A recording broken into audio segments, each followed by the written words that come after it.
ETF index mutual funds నేర్చుకుని stock మార్కెట్లో రాణించాలనుకుంటున్నారా? వెంటనే ఈ నెంబర్కి కాల్ చేయండి.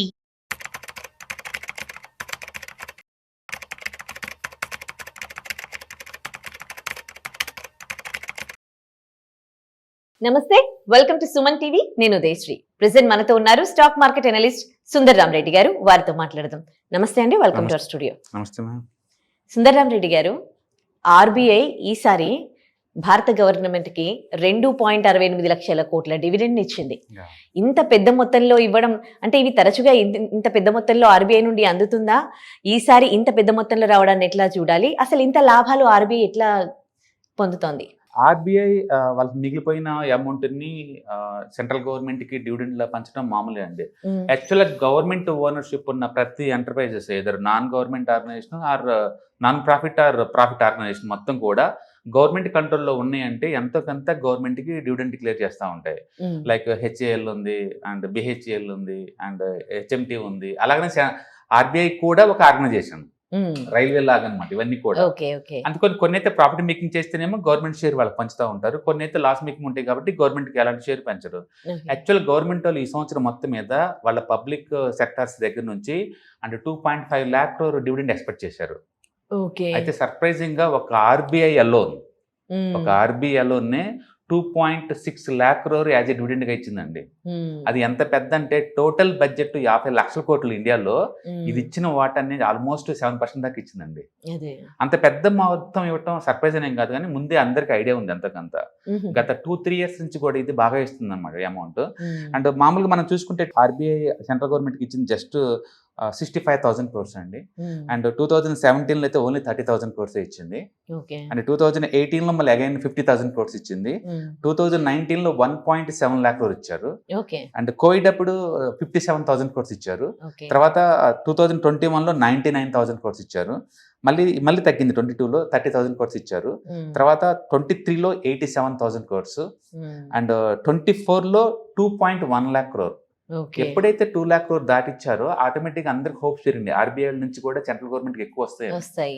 అండ్ ఈ సంవత్సరం వాళ్ళు ఎస్టిమేషన్ చేసింది యాక్చువల్గా 3.5 lakh crore. అయితే ఆర్బీఐకి సెంట్రల్ గవర్నమెంట్ ఇచ్చింది మాత్రం 2.6 lakh crore ఇచ్చారు.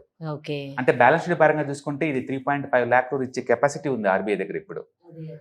కానీ వాళ్ళు ఏంటంటే ఎమర్జెన్సీ నీడ్స్ కోసం అని చెప్పేసి ఆల్మోస్ట్ ఒక 60,000 కోట్లు వాళ్ళు ఉంచుకున్నారు అనమాట. ఎందుకంటే వరల్డ్ వైడ్గా అన్సర్టనీ నడుస్తుంది కాబట్టి. అసలు ఆర్బీఐ అనేది నాన్ ప్రాఫిట్ ఆర్గనైజేషన్, దీనికి ఇంత అమౌంట్ ఎక్కడి నుంచి వస్తుంది, ఇంత ప్రాఫిట్ ఎలా వస్తుంది?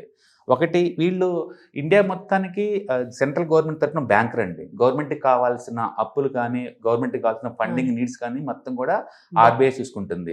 ఇది ఎంటైర్ బ్యాంకింగ్ ఇండస్ట్రీకి ఓనర్ లాంటిది అనమాట. అందుకని ఏదైనా బ్యాంకులు కనుక ఫిక్స్డ్ డిపాజిట్ రైజ్ చేశారు అనుకోండి, అందులో సెంట్రల్ గవర్నమెంట్కి ఏంటంటే ఆర్బీఐకి 4% దాకా ఇస్తారు. దాన్ని క్యాష్ రిజర్వ్ రేషియో అంటారు. అది ఫ్రీగానే ఉంటుంది వాటికి.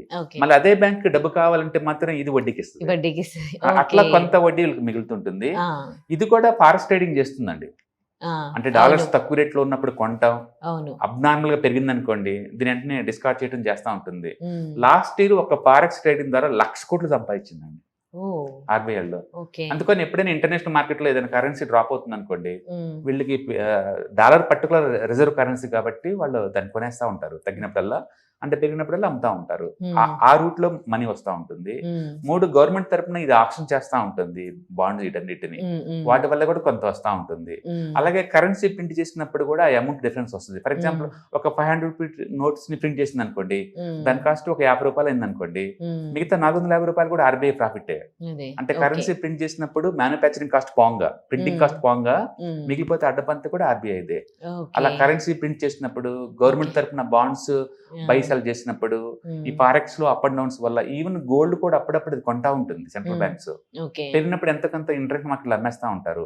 ఇట్లా గోల్డ్ ట్రేడింగ్ కావచ్చు, ఫారెక్స్ వాటి నుంచి కావచ్చు, వీటన్నిటిని కరెన్సీ మేనేజ్ చేస్తూ ఉంటుంది కాబట్టి ఎక్స్చేంజ్ రేట్లు తేడా వచ్చినప్పుడల్లా చేస్తూ ఉంటుంది. ఈవెన్ రూపీని కూడా బయట మార్కెట్ లో కొంటా ఉంటుంది. రూపీ బాగా డ్రాప్ అయింది అనుకోండి, సపోజ్ 85 దగ్గర అలా చేసింది అనుకోండి, మళ్ళీ పెరిగినప్పుడు తగ్గినప్పుడు దాన్ని ఎన్కాష్ చేసుకుంటా ఉంటారు ప్రాఫిట్ వచ్చినప్పుడల్లా.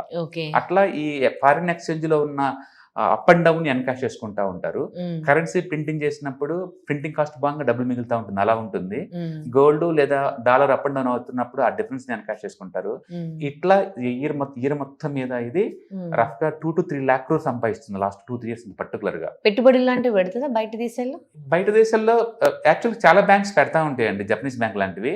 బట్ ఇప్పటి వరకు అయితే ఆర్బీఐ వేరే కంట్రీస్ లో పెట్టినట్టు ఏం లేదు. కాకపోతే గవర్నమెంట్ వాళ్ళు సోవరింగ్ వేరే కంట్రీలో పెట్టేలా కూడా ఒక ఫండ్ క్రియేట్ చేస్తా ఉన్నారు. అందులో ఆర్బీఐ పార్టిసిపేట్ చేస్తే లేదో మనకు తెలియదు. బట్ సెంట్రల్ గవర్నమెంట్ కంపెనీస్ అయితే పార్టిసిపేట్ చేస్తున్నాయి. లైక్ ఇప్పుడు ఓఎన్జీసీ ఉందనుకోండి, వాళ్ళు రష్యాలో ఆయిల్ కొనేసింది అనమాట కొన్నిటిని. అలాగే వెనిజులాలో కూడా వాళ్ళు పెట్టుబడులు పెడుతున్నారు ఆయిల్ ఎక్స్ప్లోరేషన్ వాటికి.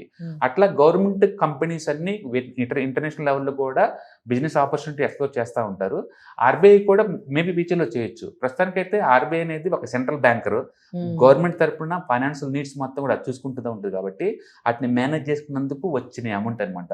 But end of the 100% government owner కాబట్టి తన ఓనర్ కి తను ప్రాఫిట్ షేరింగ్ చేస్తుంది అనమాట. మెయిన్ పిల్లర్ ఇంకా ప్రభుత్వం గవర్నమెంట్ తరఫున ఫండింగ్ అంతా అదే చూస్తుంది. గవర్నమెంట్ యాక్చువల్గా ఇండియన్ బడ్జెట్ 50 లక్షల కోట్లు అండి.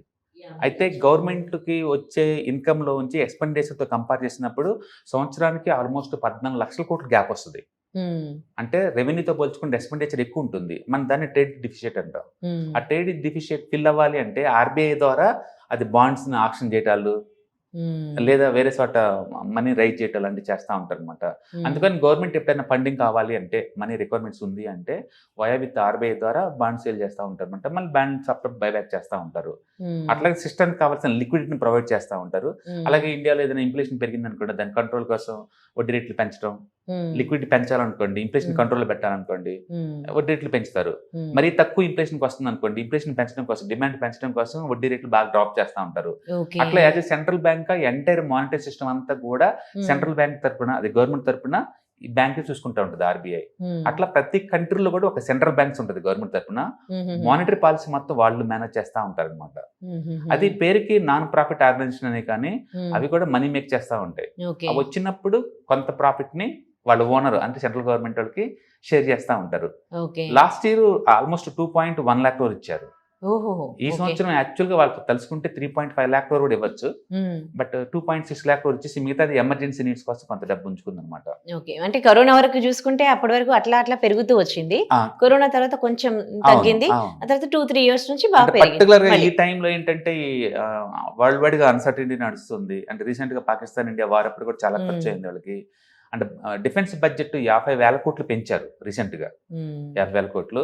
అండ్ డిఫెన్స్ బడ్జెట్ ఎక్కువ పెంచుతా ఉన్నారు అనమాట. ఇలాంటి టైంలో ఒక ఆర్బీఐ దగ్గర నుంచి ఇంత పెద్ద అమౌంట్ గవర్నమెంట్ రావడం అనేది it's wonderful thing. Thank you so much for the information. Hi, మీరు స్టాక్ మార్కెట్ కి కొత్త లేదా మీరు మార్కెట్ లో ఉన్నా సరే మనీ మేక్ చేయడం టఫ్ గా ఉందా? అంటే స్టాక్ మార్కెట్ లో ఎన్ని సంవత్సరాలు ఉన్నా సరే ఇంకా బ్రేక్ ఏం రావట్లేదా? లేదా మీరు పెద్ద మొత్తంలో స్టాక్ మార్కెట్ లో మెయింటైన్ చేయాలనుకున్నారా? మీ పొజిషన్ ఏదన్నా అయి ఉండొచ్చు. స్టాక్ మార్కెట్లో కనుక లాంగ్ టర్మ్ లో మనీ మేక్ చేసుకోవాలనుకుంటే షార్టెస్ట్ పాసిబుల్ వే అంటే ETFs, index funds, mutual funds ద్వారా లిటిల్ బిట్ ఈజీగా ఉంటుందన్నమాట. కాబట్టి మీకు ఎవరికైనా ఇంట్రెస్ట్ ఉందంటే ETFs, index funds and mutual funds నేర్చుకోవడానికి ఇది బెస్ట్ పాసిబుల్ వే ఏంటంటే ETFs, index funds and mutual fund course. ఇది ఎవ్రీ మంత్ వీకెండ్స్ లో సాటర్డే, సండే, మండే ఇలా 3 రోజుల్లో daily 2 hours totally 6 hours program ద్వారా నేర్పడుతుంది. ఇంట్రెస్ట్ ఉన్న పార్టిసిపెంట్స్ కింద స్క్రోల్ అవుతున్న నెంబర్స్ ని కాల్ చేయడం ద్వారా లేదా రిజిస్టర్ చేసుకోవడం ద్వారా మీ సీట్ ని బుక్ చేసుకోవచ్చు.